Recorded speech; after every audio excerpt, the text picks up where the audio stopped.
Welcome back to Teach Me Coffee. My name is James, and I'm here with Stephanie. We're here at Blackwater Coffee again. Sorry, Blackwater Roasters. I did it Yes. last time too.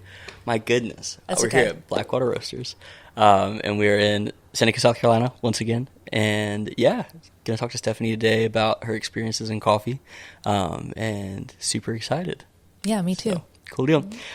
So yeah, give me a quick rundown of like your background in coffee and kind of like what you got you started. Yeah, so this year is my 20th year in coffee, which is Wow. wild. Yeah. But I started, I feel, just like anybody else, just looking for a job. I was 18 years old, just needed something. And I think it's kind of funny because when I was younger, I always said that I would never work in coffee because I didn't want to deal with the demands of, people's morning beverage. Yeah. And so I think that's funny. Like that term "never say never" really rang true for me. And and here I am now. I started as a barista. I worked from 5 a.m. to 1 p.m. And within 6 months, I was managing my first store. Wow. Yeah. Where'd you start out location-wise there? Yeah. I started out in Charlotte, North Carolina with a roasting company called Dilworth Coffee. Okay. And I don't believe they're roasting anymore, but they were like the big thing 20 years ago in Charlotte. Interesting. Cool deal. And then where all have you worked in your career? I guess we can just say like locale-wise, but... Yeah, so I'm happy to say that I've only ever worked for small businesses. I've never worked for big corporate coffee companies. So I started with Dilworth 20 years ago, and then I worked at several different shops in Charlotte that were all serving Dilworth. Yeah. And then I moved to the West Coast, and I started working for Batdorf and Bronson and working in one of their Dancing Goats cafes. And that's really where I learned all of my like SCA barista training with pulling shots and steaming milk and learning my latte art. And then from there, I moved to Washington, D.C. and ended up being a regional manager for a coffee company called Emmy Swings Coffee Roasters, I believe Roasters. And they started in 1916. And so I got to be there for their 100th birthday. Whoa. So they made it through like, the Depression, like the Great Depression and everything. So that was really cool to kind of be a part of such a historic company. Yeah. So Are they still around? they are, yeah. That's crazy. I don't know of any other like coffee like roasting brands that have been around for that long. Can you Yeah, think of well, any? you have like Maxwell and Maxwell Yeah. House and Folgers, which obviously doesn't really count. But so that was kind of cool to work with a local to the DC area. Yeah. And just kind of got my foot in the door that way. Again, I started as a barista in DC, and within probably 8 months, I was opening and managing their bar at their roasting facility. So it was kind of their showcase bar. Wow. And from there, we opened another location in DC. And then so I was managing all 3 locations. And I kind of moved away from the management area for a little bit just because things in my personal life were changing. So then they moved me into a sales position and then into like a training director position, to where like we had a lot of wholesale accounts and we would bring them in and I would train them. Fair. Yeah. So this is something that I'm curious about because I've just heard of people working on the sales side of things in a roastery, I guess more in the Southeast. But what does that like sort of position look like? Because I'm just curious, like what does the day-to-day look like for a sales position in coffee? Well, I'm really good with sales when there's a bar between me and a customer. Just to be honest, sales were really, really difficult for me, but I was Fair. really thankful that Emmy Swings was working with me and everything that I had going on in my personal life, because they wanted to keep me around and they wanted to accommodate, my schedule in a way. So I was very thankful. So I met that position with a lot of gratitude. But it was really hard, and it was, a lot of cold calls and a lot of emails. And one of the things that we also did at Swings was we sold equipment like espresso machines and grinders, and all of those sales were off of commission. So if I had if I was working with a couple that were in the process of opening a coffee shop, not only did I want to get my beans in there, but I wanted to get, some of our equipment. Yeah. And it was really difficult for me, but I learned a lot just as far as kind of the background of coffee. Sure. A lot of people don't realize how much goes into coffee. Mm-hmm. And so that just kind of opened my eyes a little bit as to what we offered as a company, and all the numbers, and just learning all of that. Yeah. So yeah, that's also cool, because I feel like people will often gain experience on bar and in the roastery, but I feel like that unique section of sales and I guess account support is a very unique kind of bridging the gap of the two that not many people have experience with. So I feel like that kind of helps well around your experience in coffee. For sure. I mean, even though I met that, position with a lot of gratitude, I wasn't entirely happy there. I missed the interaction with customers. I missed making beverages. I missed, just the fun camaraderie behind bar and all of that. But yeah, it was challenging. I told myself I wouldn't do sales again. But, sky's the limit. So I don't want to say no to anything that comes my way, That's fair. So, yeah. Interesting. Well, I want to talk more about what you've loved about coffee and why you've stayed in coffee for this long. Because I know some people will get burnt out in the industry they start out in, or just aren't able to keep it as their career path. So what's kept you in the game? Yeah, so 20 years ago, I was just going for a barista position, a few hours a week. And very quickly I learned how much more there was to coffee, and I was highly intrigued. I don't know if I want to admit this, but it takes a lot for me to be curious. And I was very curious just with all that went into coffee, that it was really this science and these weighing and these measurements and these recipes, and it wasn't just coffee like so many people think. And so I was hooked right away just because my curiosity was like, what kind of industry am I in, And I think people saw that in me, and that's why, I kind of came into management so quickly. Fair. And I will say, which I should have said this to begin with, I did have a 4-year gap in coffee. When I left Emmy Swings, I just kind of decided I didn't want to do coffee anymore because I was burnt out. Fair. But 2023, I got back into coffee here at Blackwater Roasters. And quite honestly, I never thought that I would be back into coffee, but I'm happy that I made that decision. Yeah. But yeah, I'd say my curiosity is what got me here is, I've just learned so much.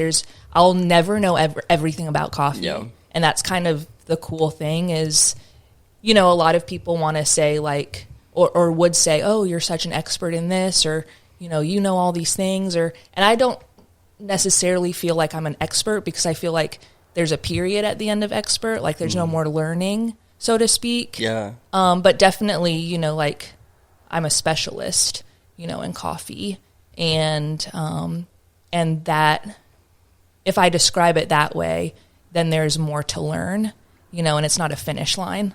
Like, does that make sense? Yeah, no, that's a good analogy. Yeah.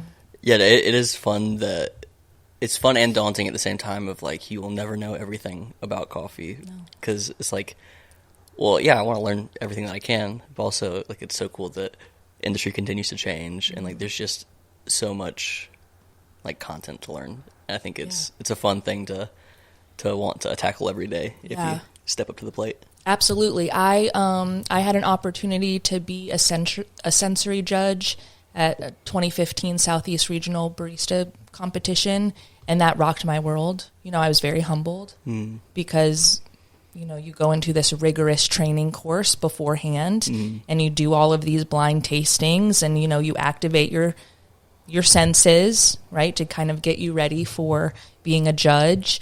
And that was a lot of fun, but it was really hard, because you had this very brave competitor that was coming to the plate and created this amazing beverage, and you wanted to judge them accordingly. You wanted to show just judge them accordingly, and that was hard, and that challenged me a lot. Sure. But I'm grateful for that opportunity, and that experience. And that's a good perspective to have on it too, because I feel like there's oftentimes where people are invited to judge or kind of officiate competitions like that, where it's the opposite side of, rather than approaching it with humility, they approach it with ego. And oh gosh, it's just like, it's not about you. It never was. Yeah, honestly, never was. And I don't know if you have a question for this, so I might be jumping ahead, but just talking about, there is so much ego in coffee. Yeah, okay. And I just hate that so much. And I think that we have such a beautiful opportunity to teach people and bring them in and say, like, hey, why don't you try your coffee a little bit differently? And for a long time, I used the word educate, like I want to educate people and I'm here to educate. But even that feels like a little egotistical. I can see that, yeah. And so, like, I just want to bring people into my space and into what I do and what I love. And, maybe that will stick with people. Yeah. Because I've been in experiences where I've gone into a coffee shop, or I've been, at a competition or a throwdown or whatever, and you're just met with so much pretentiousness a lot of the time. And that's such a big turnoff, and if it's a turnoff to me and I'm in the coffee industry, then what is that for people that don't know anything about coffee? They feel dumb. And it's like, I don't want anybody to feel dumb, when they come into our doors. And,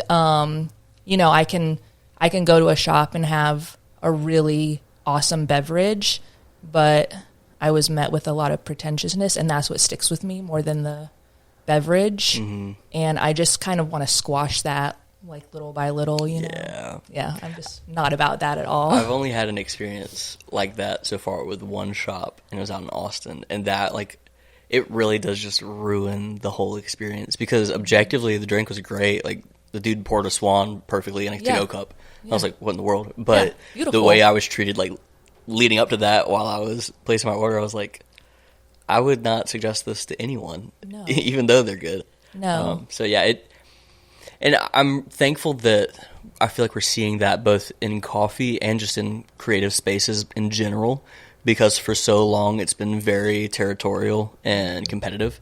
It seems like tides are shifting a little bit. Yeah. I've seen that especially with my generation graduating on the creative end of things in photography and videography and spaces like that.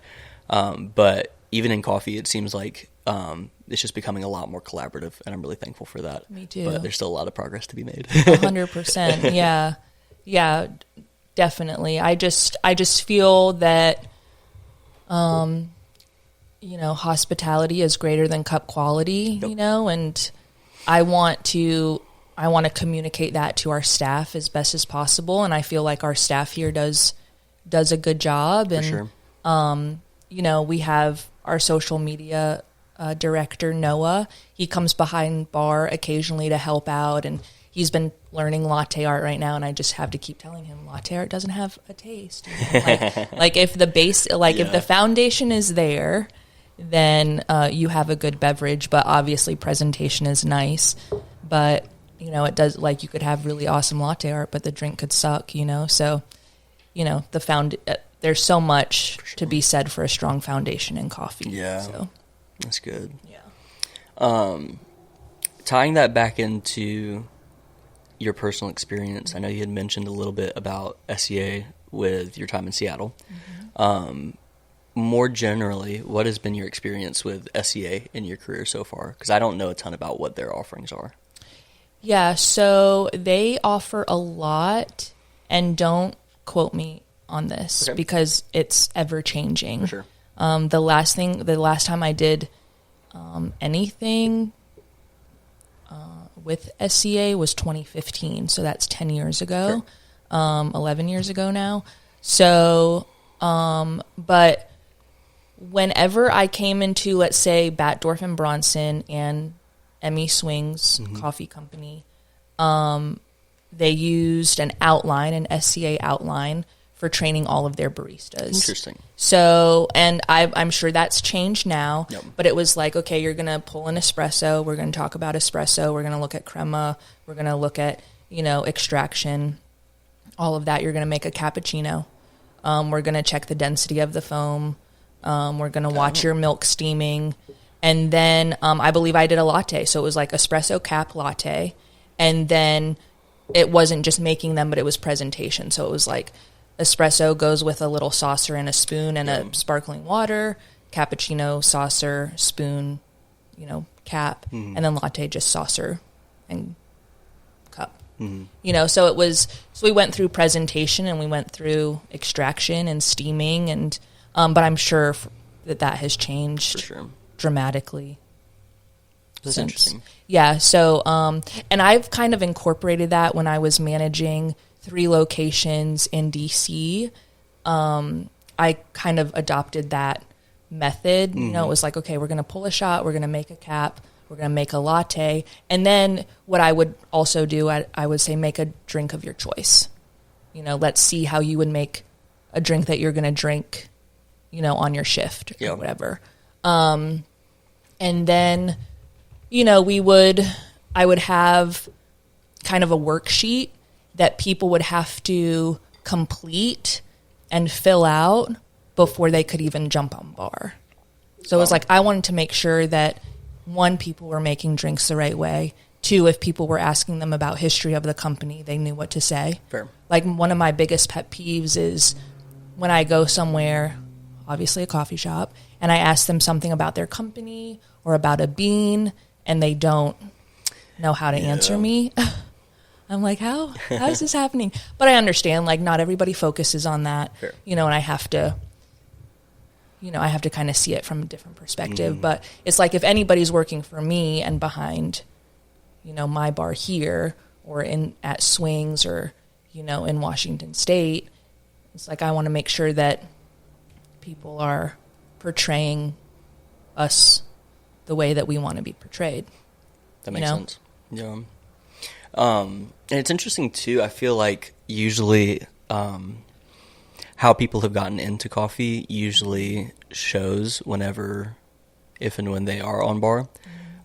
Because I feel like if you came in through like the single origin pour over route, obviously your knowledge is going to sway toward like bean. But then on the flip side of that, if you love espresso, you love shops, then like you'll probably be much faster to learning the company's history than you would to learn what the difference between tasting it Ethiopia and Brazil will be like, Yeah, speaking of Ethiopia, I remember the first time I ever tried an Ethiopian coffee and my mind was totally blown. And I was, hooked on Ethiopian coffee for so long. And, I still love it now, but it's not my go-to. But I just remember pulling an Ethiopian shot one time and making a latte. And I was like, this literally tastes like blueberries and cream. How wild, and I just love that, and for the majority of, people, they don't understand all that goes into coffee. Yeah. And, it's just their morning pick-me-up. It's just their, auto drip, hit a button, I'm going to add some cream, some sugar, and then they're on their way, But there's so much more. And if there's anything I want to do is, share that with people. Yeah. So, yeah. I like that. So, now we're at Blackwater. What has it been like kind of coming back into coffee and stepping into this role, working full-time, pretty much running the shop, the bar side of things? Yeah, let's start there. Anyways, came to Blackwater Roasters in 2023, and I was actually really nervous to be behind a bar again, just because I had been away from the industry for for like 3-4 years. And I made a drink on the espresso machine. We had a different machine at the time, and I pulled a shot and I steamed my milk and I poured, latte art, and it just kind of felt like riding a bike, like here I was back at it. And, I'm incredibly happy to be here with Blackwater Roasters. And, I'd say the one thing that I've learned is just to relax. I've worked in so many coffee shops where it's go, go, go, to where you're not interacting with your customers. You're just making them by like, oh, that's Cap Lady, or oh, that's Mocha, or whatever. But here I would genuinely say that I know not just 95% of my customers' names, but also like I have an insight as to like their daily lives and what they're going through, good or bad. Like we've just created such an atmosphere here where people come and they want to chat and they want to hang out and they want to sit with us maybe all day, maybe an hour, and just, share where they're at. And when I first started working here, I felt like that was so weird. I was like, why am I sitting at the bar with a customer, and like, shouldn't I be doing something, And, but our whole tagline is come for the coffee, stay for the company. So it's like, I really took that on and was like, if I have an opportunity, I don't always do, but if I have an opportunity, I'm going to sit down and, preferably with a cup of coffee in my hand, sometimes water's better, but something, to drink while I'm chatting with a customer. And so that's been kind of weird that I've learned to relax at my job. Like I think if I were to tell an average person that, they're like, what do you mean you go to work and you chill, like that's so crazy. But no, I'm just really thankful for that, I'm older now too. I'm not young like you. So, like just things change, and priorities change, and, how you see people changes. So that makes sense. I think that's something that I love about coming here, and I've seen that in very few other spaces. Two that come to mind are Iron and Ken in Claremont near LA, and oddly enough, Reunion, which is where I'll be next week recording with Edwin. Awesome. Where you just don't feel rushed at all, and it's almost like you're being invited in to slow down, and I really love that, because especially people like come to shops for all sorts of different reasons. Could just be for a little pick me up, and it could be to come hang out. But regardless, being able to have that sort of impact on somebody's day beyond a transaction, I think is really cool. Yeah, it's so cool, and it's really awesome that, we have an opportunity to be that, so Jacob and I work together, and obviously his, he might have a different outlook on it than I would. I've occasionally, we'll get several people in here, which is unusual for us all at once to get several people, and his energy will spike. Yeah. And I'll just have to be like, I'm not matching that. Like we're still going to do what we're going to what we do. There's no need to rush. I feel like when people come here, they know that they're going to need to wait. There's so many coffee shops now in Seneca, which is crazy, because 8 years ago there was nothing. Yeah, this is Seneca. Yeah. And I don't know, I had a lady come in earlier this week, and it was her first time in, and she wanted a cold brew with cold foam. And I was just like, we don't have cold foam, but I could put some cream in there, or some vanilla, however you like it. I didn't know, but she was like, I'm just curious, why don't you guys offer cold foam? And I hope this was okay, but I just said to her, I said, honestly, any other place in Seneca has cold foam.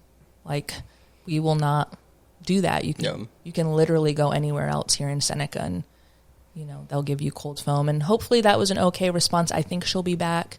We we had a great conversation, after that, but you just never know how people are going to respond to tradition and to just keeping things basic and not, westernizing coffee in a way, so. Yeah, I feel like you'll do a very good job of balancing, like integrating new and like innovative things as well as like holding true to like a traditional espresso menu, which I appreciate a lot. Yeah, thank you. I feel like I had somewhere else I wanted to go with that, but I lost my train of thought. So happens like how I just said day drinkers. I feel like I've done that recently with somebody. It's always funny, like, because you're just matching eye contact, but like it's like subliminal messaging. I know. So my bad. I'm sorry, Blackwater Roasters. I got a cool methodical hat the other day. I might wear it next week. It's Do cool, it. dude. Methodical. Quick pivot on that. Methodical merch is so good. I know. I feel like take a lot of time with designing apparel, and it's just so good. But I have it out in the car. I might show it to you after we finish. Ooh, yeah, it's please do. it's like a stitched M, and it I has love like methodical that. through it. I and love it has that. like a little back tab that has the logo on it. It's cool. Very cool. Good job, methodical. Heck yeah.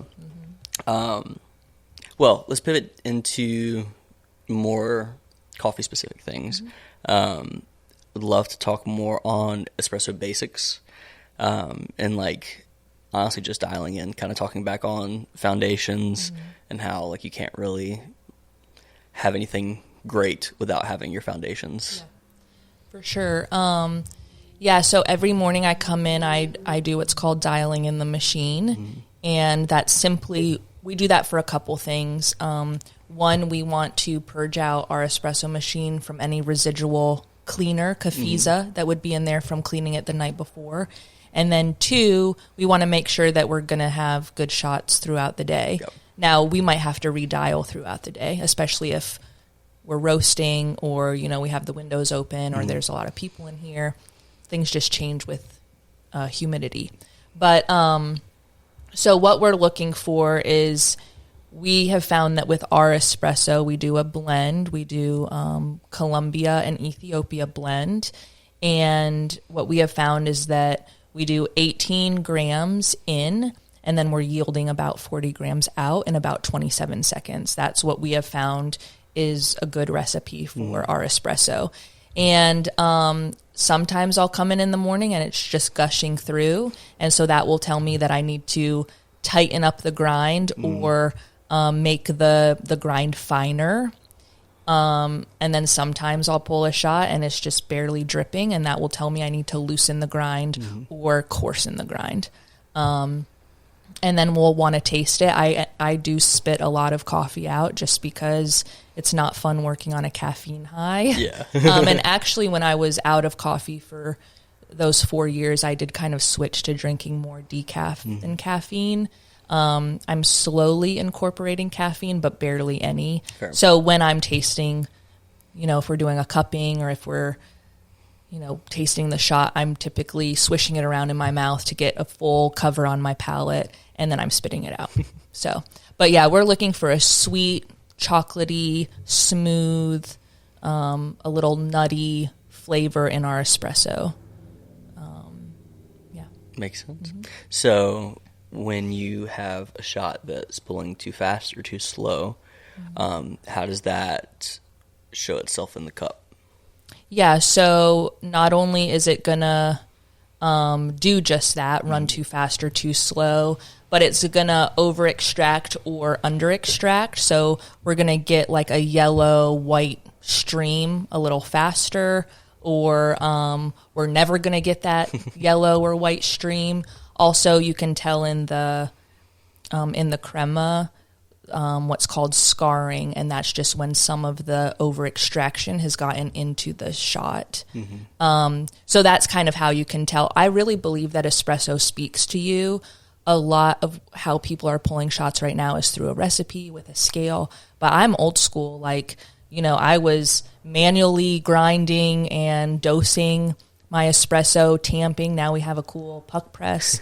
I think most places do right now. But, when I started on coffee, we weren't using scales. It was all visual. And so what I was taught early on is that the coffee is going to speak to you.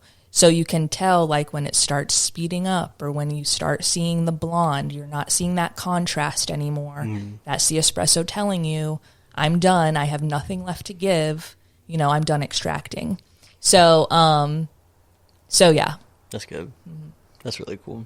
Yeah. Yeah, I feel like now, especially like the classic like home barista stereotype is so like extreme on the equipment side of things and weighing out to the thousandth place and all that jazz. And I think it's cool to hear that and just be like, well, I mean, when you really know what you're looking for, like you can remove all that clutter and just Absolutely. Well, I think it's so important to know what you're looking for and not relying on the scale. Our scales often, the battery is going low. So we often have to go without a scale. Yeah. And so it's like, we know what we're looking for, fortunately, but I just think that's so important to know, what to look for, or just a simple knowing how to tamp. If our puck press were to, kick rocks, you never know how much your equipment is helping you. But then it's like, if you don't have that, what does your tamping look like? What is the espresso saying? I got to a point where I could visually tell that I had enough coffee in my basket when I was dosing, just because that's all you're doing. Whew, Bless you. Bless you. So yeah, that's some things that you would be looking for. That makes sense. Have you seen I hope I'm not mistaken, I think La Marzocco is trying to integrate a auto steaming wand into some of their new Lineos. Okay. I haven't seen that, but I wouldn't be surprised. Yeah. I just feel a little bit weird about that. I don't like that. Yeah. I feel like that's kind of taking a little bit of the craft out of it. But 100%. I'm sure the argument is like, well, it helps you get consistent like texture so you can pour like latte art. It's like, yeah, but that's kind of like only half the fun. Yeah, honestly, there are pros and cons, but yeah, when anybody tells me that they work on an automatic, I do, cringe a little inside. Yeah, I think it's one thing if, like, take the puck press, for example. It's one thing if you know, like, how to tamp properly and, like, this isn't a crutch for you. It's just supplementing a manual tamp just to maintain, like, flow. But if you only know how to use a puck press and someone hands you a block of metal and you like, don't know how to use it. Actually, that's funny that you bring that up because when I first started working here, I saw the puck press and I was like, what is this? I was like, where's your tamp? And they're like, oh, this is what it is. And yeah, I'm very grateful for it now because it does help with consistency. It's so nice not having to, put all that pressure. Yeah. When I was in DC, I had to get my wrist looked at because I had some torn ligaments and I just knew that it was from pumping out drinks. That's crazy. All the freaking time. Yeah. That's like so I'm thankful. Almost a flex. Well, I don't know. That's not how I mean it. Yeah, but yeah. Probably doesn't feel like that. No, not at all. I mean, my wrist is good now, so I'm stoked that we have a puck press because then I'd be, damaging it all over again. But yeah, I was totally judgmental. I'm like, what the heck is this? I will say I still struggle with like a regular like pure metal tamp. And it might just be the tamp that came with my machine because like the tamp that La Marzocco sends with at least the mini that I have, it's like slightly rounded. Yeah. On the bottom. Yeah. And something about that I just was not able to figure out, like trying to use that on a bottomless basket.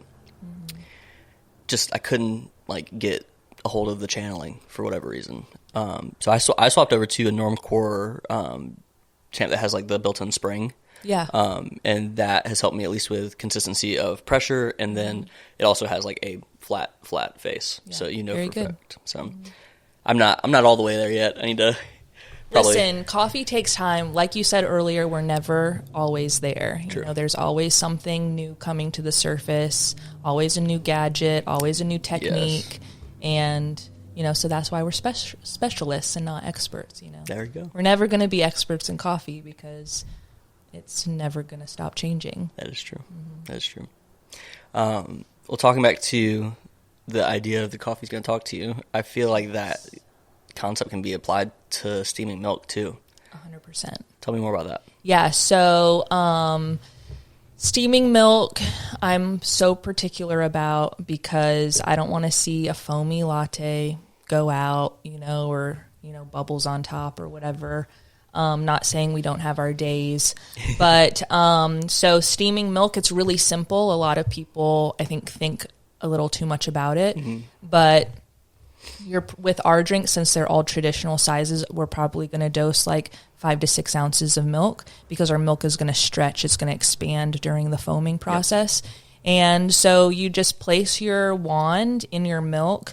I am left-handed, but as you are, but we've been raised in a right-handed world. So everything I do behind bar is right-handed. So I do prefer the right steam wand on the machine. Very interesting. Yeah. And I have to challenge myself to use the left side just because I want to evenly wear both of them out. Yeah. But I have to remind myself to go to the left side. But so once you place your steam wand into the milk, you want to make sure that those the holes where the steam is going to come from are fully submerged under the surface of the milk. And the minute that you turn the steam wand on, I like to do full power. Everybody's a little bit different with that. I like to do full power, and then as soon as my steam wand is completely on, I'll lower my pitcher just to expose those holes on the surface of the milk, and that's where I'm going to incorporate the air. And a lot of people, I feel, they feel like that process might be a long time, but it's literally 2 to 3 seconds of incorporating the air. And then you're covering those holes back up. So you're moving your pitcher of milk back up. And you want to try to create a vortex to where that foam that you just created is now being incorporated throughout the entire pitcher of the milk. Now, the way that can speak to us if we're not doing that properly is the milk can screech really loud. We've all heard it. We've all been to those types of coffee shops. And that's the milk telling you, I need to breathe. Yeah. I need air. So if in an event where I hear that, if I'm steaming milk, I just know I didn't air it enough. I didn't incorporate the air enough. And then if we're not getting that vortex, but we're kind of getting that bubbly, that's, I don't know what the milk would be saying to us other than, that foam isn't being incorporated through the milk. So what adjustment could you make in the position of the steam wand if you were seeing that? Yeah, so I like to see my steam wand completely to the left side of the pitcher. That would be different for right or left-handed people. I'm left-handed, but I want to. Anyways, but just to the edge of the pitcher, not touching the pitcher because then you have metal on metal and that can burn the milk. And also make an awful noise, but bringing it to the center and kind of tilting your pitcher a little bit so it's pushing the milk this way and it's hitting the wall of the pitcher, and then it's forced to kind of do that circle. That makes sense. Yeah, I'm a very hands person. That's very helpful.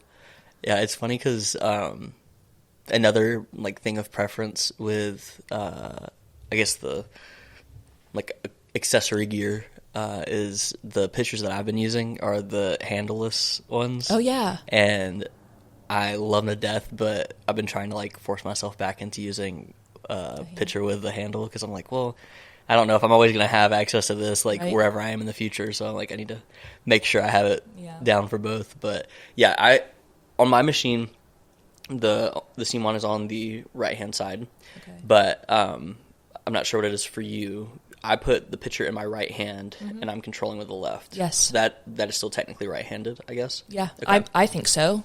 That makes sense. Because you're essentially, besides turning the steam wand on and off, you're still essentially... Now, as soon as I turn the steam wand off, my left hand is monitoring the temperature. Yep. So yeah, I don't know, maybe both. Yeah. That's fair. That's about what I do, though. Yeah.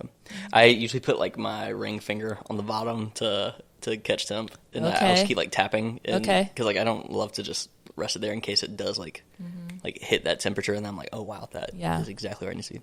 But I'm trying to think what else. Oh, also, I ease in, too. Do you? Full power. And that's been a more recent change. Okay. I forgot who I was watching recently, but they were just going through like bar flow, and they eased into like going to full power, and I was like, what type of difference did you it just feels like I have more control of that initial like injection of steam, and like obviously I'm still purging before and all that, but it just feels like I have more tight control over the first few seconds. I'll try that on Tuesday. Yeah. Just to see what differences I notice.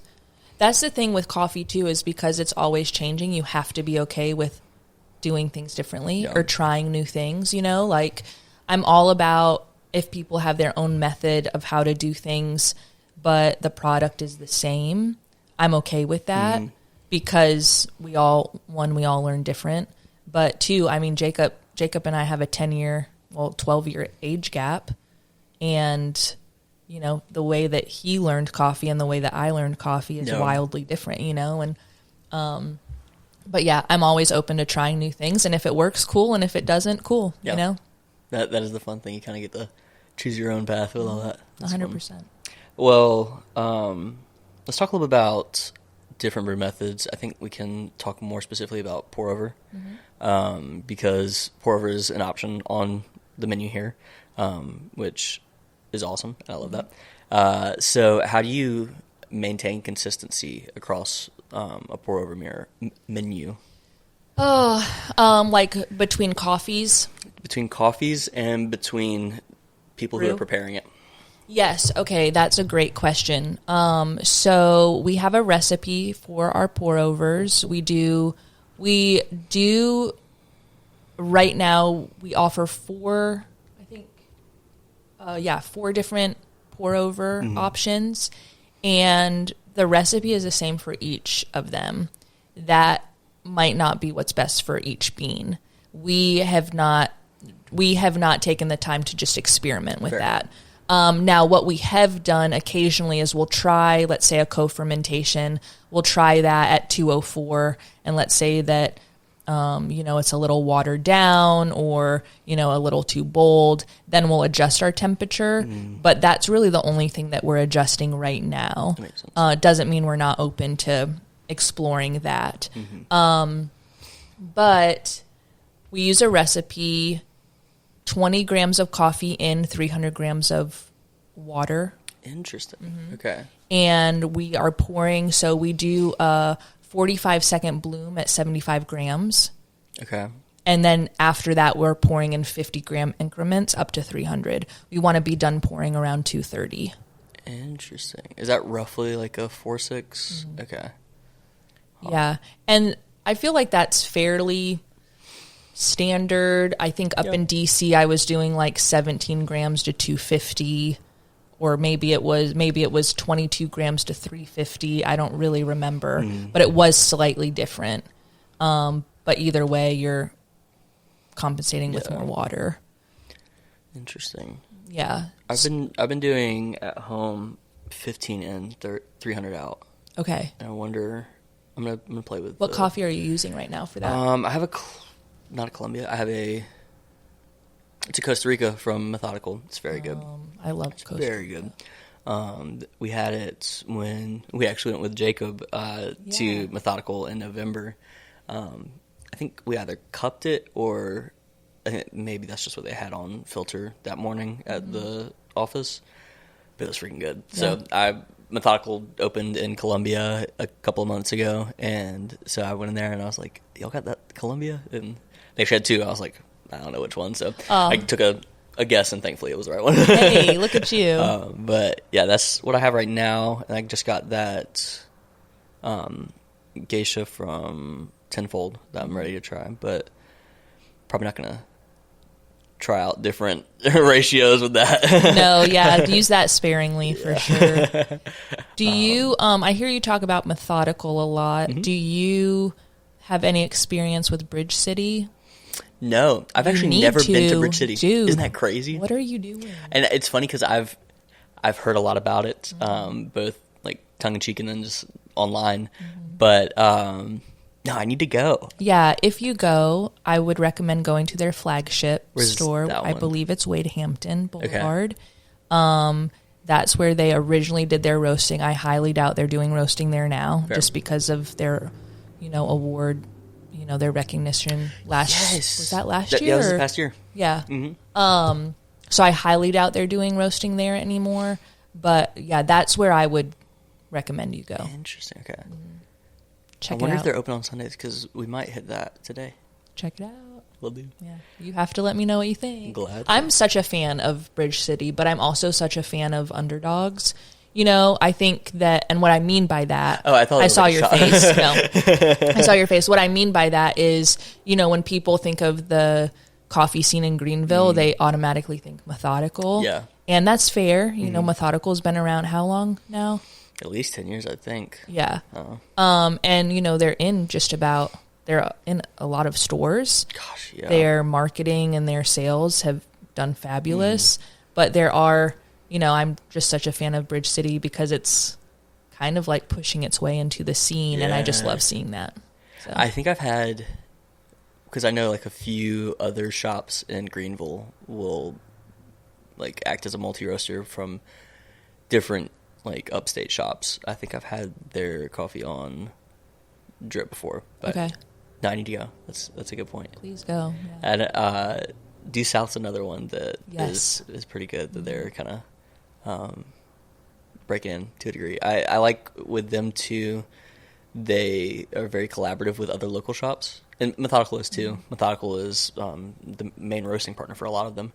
But it's cool to see the other roasters kind of enter that space too. Yeah, so, for sure. Well, I can't remember what the guy's name is, but I've been following one of the roasters at Due South. I'm going to get him on sooner or later. Yeah, awesome. I haven't had anybody like in the roasting space. I'm going to get John Boy on eventually, but I think that's almost intimidating because like that's where I have the least amount of knowledge is on like the roasting side of things. So that'd be really exciting. Yeah.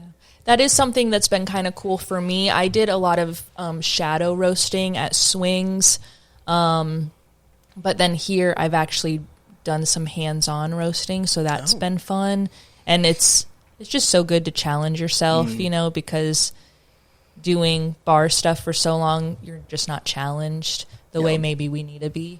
But yeah, so that's been kind of fun for me, and a different learning avenue. Yeah, it's just roasting, and we do use Cropster, so that makes it a little easier because you're just following a profile. And tell me more about Cropster, because I just know about it generally, and I've heard it a lot. But so like, what are you referring to when you say Cropster, and like what's the function in the roasting process? Yeah, so I'll do my best. Okay. But Cropster is a program that you can create roasting profiles for your coffee, and that helps with consistency. So if I go in, let's say that John Boy was roasting last week, and let's say I go in and roast this week, we're going to have the same profile because we're following the same design that is on Cropster. And we can see in the previous profile, like when to increase airflow, when to up the gas, where first crack was. Ideally, that would all be very, very similar. That's not going to be the case all the time because sometimes the roaster's not hot enough, or sometimes, you left the hopper open and, it's that's why the roaster's not hot enough because, so there's lots of different, from what I'm learning right now, there's lots of different factors that come into play. But essentially, Cropster is this program that's designed for creating profiles for like roast profiles for your beans. That makes a lot of sense. Cool. Yeah. How often are you roasting right now? I think the last time I roasted was maybe 2 weeks ago. And I think I was just roasting Ethiopia. I was roasting Ethiopia because we noticed that it was darker than we like. And so we were changing the developmental time, and I think we got it now because we had to bring the developmental time way down. But so I was roasting Ethiopia, and then Jacob was roasting this week. We all try to like take some turns, obviously with John Boy's guidance and he's here when we're doing that. You know, I'm not there yet where I can just hop on there and know everything that I'm doing. Yeah. But cool deal. Yeah, that would take me some time. One other thing that I was thinking of, kind of jumping back over to pour over, how does temperature of the water come into play with darker and lighter roasts? That's one question. I don't know if there's like a clear answer for that. I'm not sure. Another thing that I was wondering is, like, for you personally, like, how do you go about finding the right grind size for different roasts? Yeah, so because we're not really doing that at the moment, and same with swings, we had the same recipe for all of the coffees that we were doing there, so I'm not really sure. But we just know from being, or I just know from being in coffee for as long as I have, that a pour over is gonna, be like a medium to fine. Certainly not as coarse as, let's say, a percolator, but not as fine as obviously espresso. It's kind of like in that happy medium. But then as far as water temperature goes, the best that I could answer that is you can tell a lot in the taste of the coffee. Okay. And the main factors for your coffee tasting bitter when it shouldn't be tasting bitter, or it tasting weak, or too dark when it's a light roast or whatever. There's a few factors that go into play: the grind size, the type of water that you're using. I don't know. I know that temperature plays a role, but I don't know what type of role. I hate to admit that. But your grind and your temperature are going to, your source of water are going to play a huge factor in your coffee. Is the water filtered? Is it coming out of the faucet? That's going to make a huge impact on the end result of your coffee, just like the grind would. And then say, like with espresso, you're looking at your water, your tamp. We don't look at that a whole lot here because we're using the puck press, and then your grind. So it's a little similar to pour over. That makes sense. What have you heard with temperature? I'm curious. I don't. So this may be wrong because I've only done a little bit of research into this, but I think it's Lance Hendricks is one of the main voices I've been listening to for pour over specifically. He talks about how it's either this or the opposite of you want to maybe go for a lower temperature for a lighter roast, higher temperature for dark roast, or the opposite. I just can't remember right now. And it has something to do with like extraction of those. That would maybe be why all of our coffee is the same temp. We do 204 for all of our pour overs, and occasionally we'll go 205, 206, just depending. But all of our coffees on there are medium roast, so I wonder if that's why we haven't played around with it too much. But there are 2 co-ferments on there too, so which are just wild in my opinion. What's your opinion on co-fermentation? We might have the same. I've only had like 1 or 2 that I was like blown away by. Other than that, I'm not the biggest fan of them. And also, red fruit. You can't see on the camera, but there's a box of red fruit down here. It smells so weird. Dude, it kills me. So I have to tell you, when I first smelled it, it smelled like nacho cheese to me. Yeah. Right? Mm-hmm. I'm trying to remember what I thought it was at first. I think I thought it was like Fritos or something. Like, it was still kind of in that ballpark. Yeah. Yeah. Yeah, for sure. I probably feel the same way as you with co-ferments. I feel it blurs the line with flavored coffee a little bit. Yeah. And I've maybe had, just like you, 1 or 2 that have been awesome, and then after that I'm like, nah. Yeah. It's interesting because it's like, I know it's not for me. I know there are people that love it. I think it's really cool to continually experiment with coffee in that way, because I know it through the context of the producers from Unblended who are Sebastian Ramirez. So I think it's cool that it's like the producers themselves who are continually like growing and experimenting. I feel like it'd be different if it was like these massive brands who are like in a lab, like trying to cook up something that'll sell crazy. Yeah, just do something trendy. Yeah.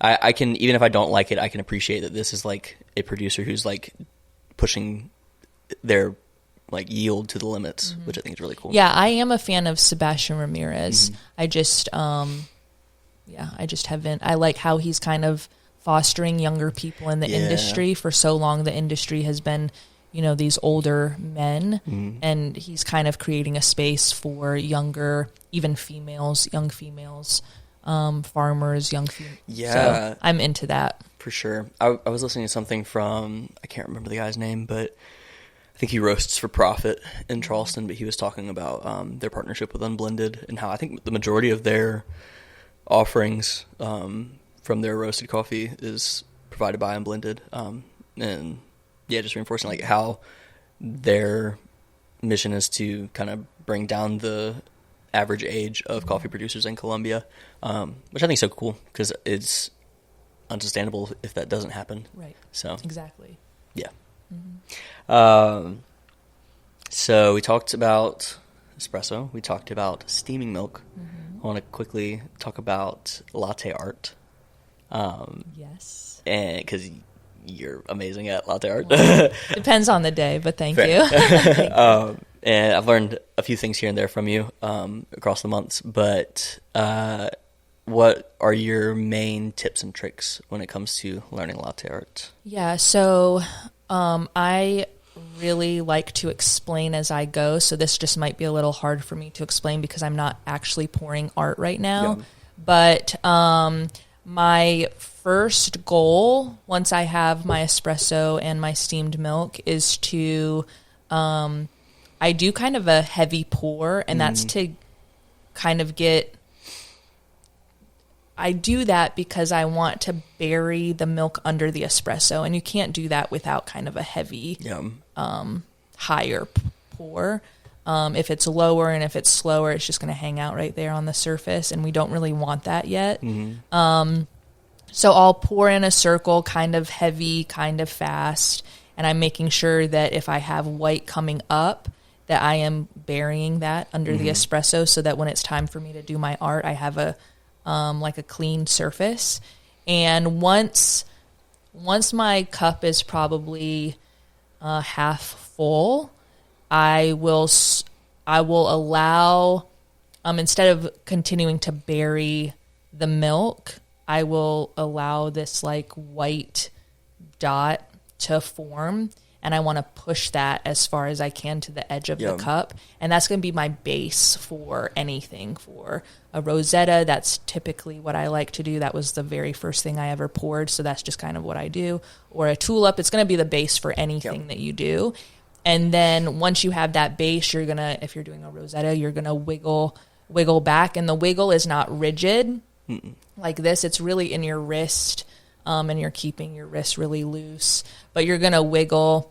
And then once you get to the top, like the other edge of the glass, the cup, then you're going to swing your pitcher through. So you're kind of creating a cut through the art, and there you get your rosetta. Or, you know, you'll do the same thing for a tulip. You'll push that white dot, that white circle to the edge. You'll pour a little bit, you'll stop, you'll move your pitcher, you'll pour again, you'll stop, move, pour again, stop. So then you're creating like little arts, and then you'll cut through that, and it looks like a cute little tulip.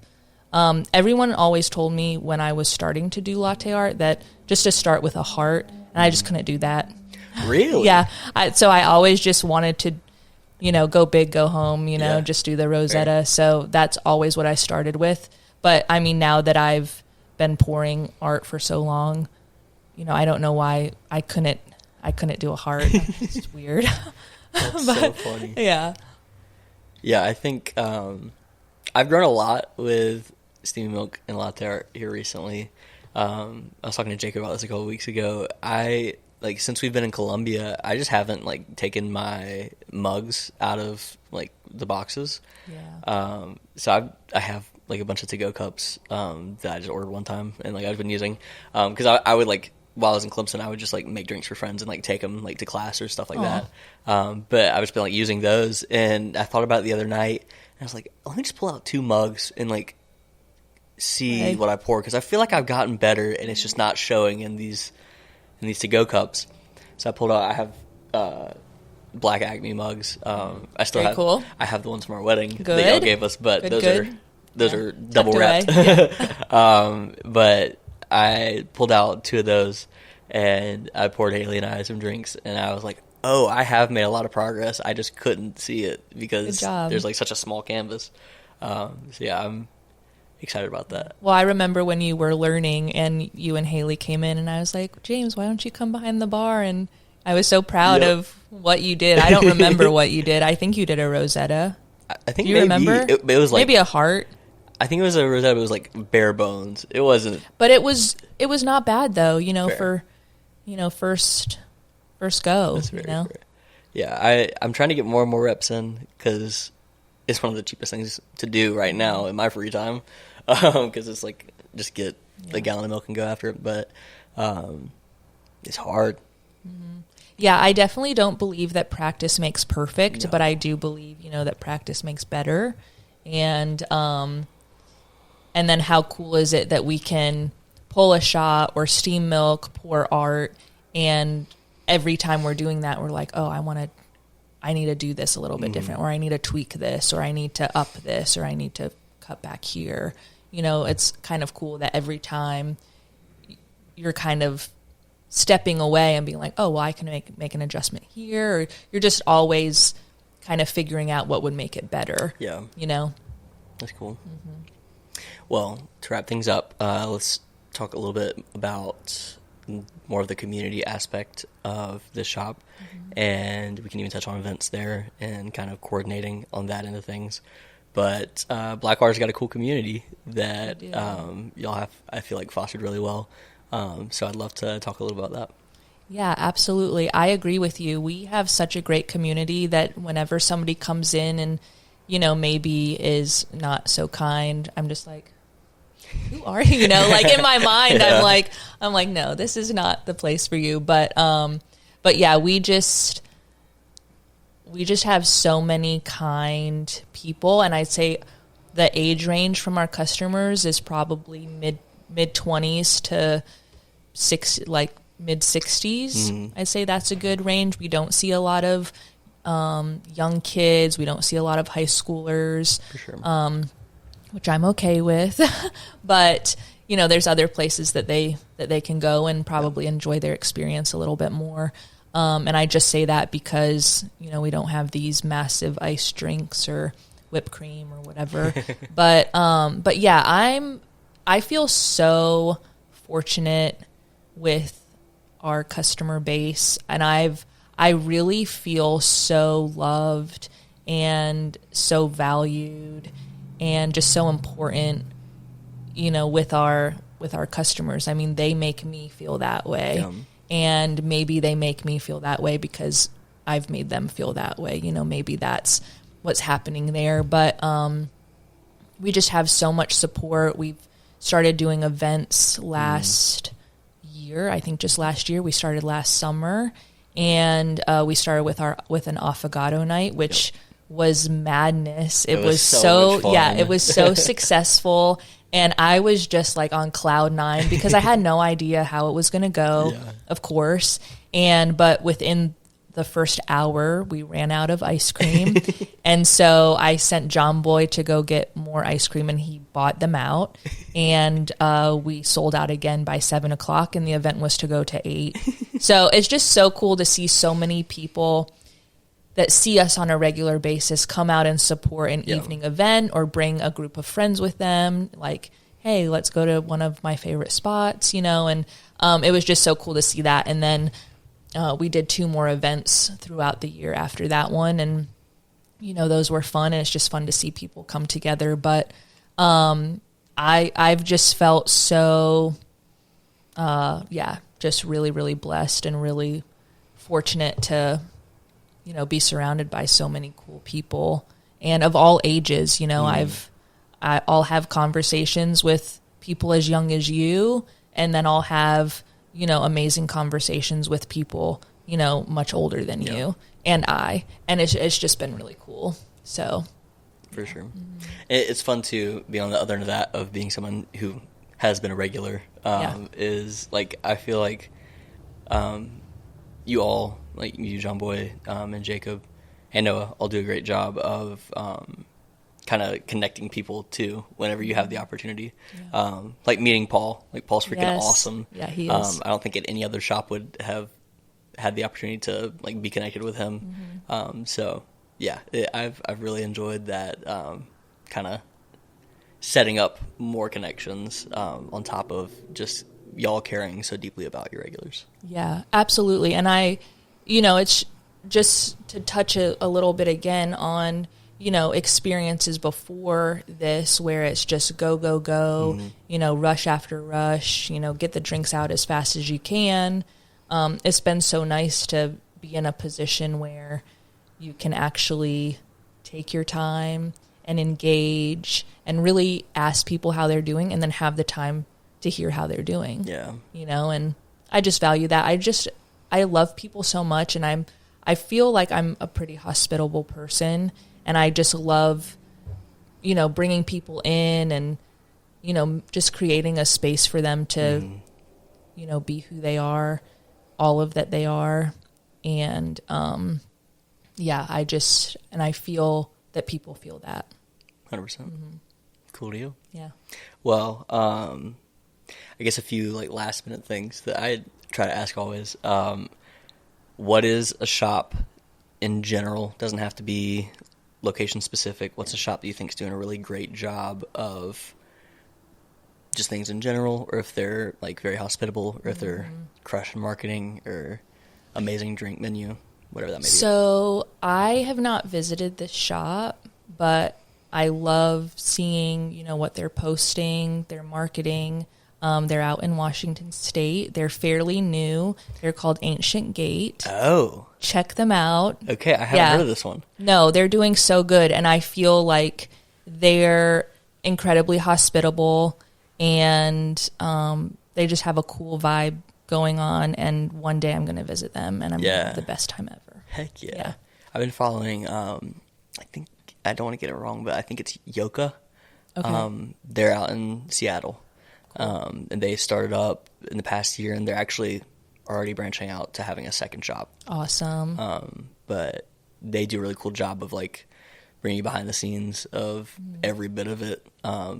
They're really cool. I thought you were going to say Little Joys. I love Little Joys too. Everybody does. Yeah, everybody does. I mean, I just love how transparent they are. I think that that's just really attractive. Yeah. Just for anybody. For sure. Whether it's a friendship or, any type of relationship, it's just like transparency is, a game changer. So I agree. Yeah. Okay, and then the other two, favorite like drink right now. What would that be for you? So my go-to favorite drink is just a standard flat white. I just love that drink so much. Right now I'm doing half calf. So I do, but my half calf is our decaf Brazil with Ethiopia. Okay.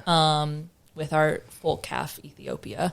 Okay, that makes sense. And that's just really good right now to me. It changes all the time, but right now my go-to is a half calf flat white. Cool deal. Yeah. And then last, I feel like I already know the answer to this, but what's your favorite brew method? Why do you feel you already know this? My favorite brew method. You're gonna say some crap like a siphon now, but yeah, no. I would say I'm a fan of Chemex. What were you thinking I was going to say? I thought you were going to say espresso. I do love espresso too, but as far as like being home, fair. Like I can make espresso 5 days a week for myself, but at home I'm going to do like a Chemex. I really love doing the Yama when we're making like a decaf cold brew or something that's fun. I don't feel I have a favorite. That's fair. Yeah. That's probably a good. I just love them all. Yeah. They're all fun. I've been doing recently, I'll do an espresso drink in the morning, and then I'll do pour over like toward the evening. Yeah. And that's been really nice. Yeah. Definitely, if I'm here, I'm going to be making myself an espresso drink. Occasionally, I'll make myself a decaf pour over, and that's enjoyable because I don't always want milk, you know. But, Sure. but yeah, at home, probably some type of pour over method, preferably a Chemex, because both me and my husband, we both drink the coffee, so can't really do that with a single pour over. That's fair. Quick question, just because it's something I've run into. I'm thinking about. Do you ever have issues with, I guess, like clogging with a V60? I'm having an issue. It's not consistent, but every once in a while, like it'll just go to like 4 minutes, and I'm not sure where the issue is coming. Is that with, like, you could have a good pour one day, and then same coffee, same water, same grind the next day, and then it's clogging? Yeah. And I'm doing roughly a 460. A 4.6, not 460. I don't know, dude. I'll figure it out. That can be an off-camera discussion. Yeah, for sure. Let's discuss this more later. Cool. Well, thank you so much. I really appreciate it. If you've made it this far, thank you so much. We are, again, at Blackwater Roasters up here in Seneca. If you are anywhere near upstate South Carolina, come visit. And if you're not, go online and order you a bag of beans, because there's a reason why. I've already talked to the awesome people here twice, and why this has been one of my favorite places I've been in my adult life. Hey, we love you. Love you too. Yeah. We will be back in 2 weeks with Edwin from Reunion. That is in the books now. It's been postponed a few times because there's been snow up here. And yeah, it's like ice is apparently bad on the roads or something. No, I was like terrified to try to drive up 26, and yeah. That's fair. It's such a nuisance around here. It is. Anyway, so yeah, be on the lookout for that. Thanks so much for watching, and we'll see you. Bye. We did it. Good job.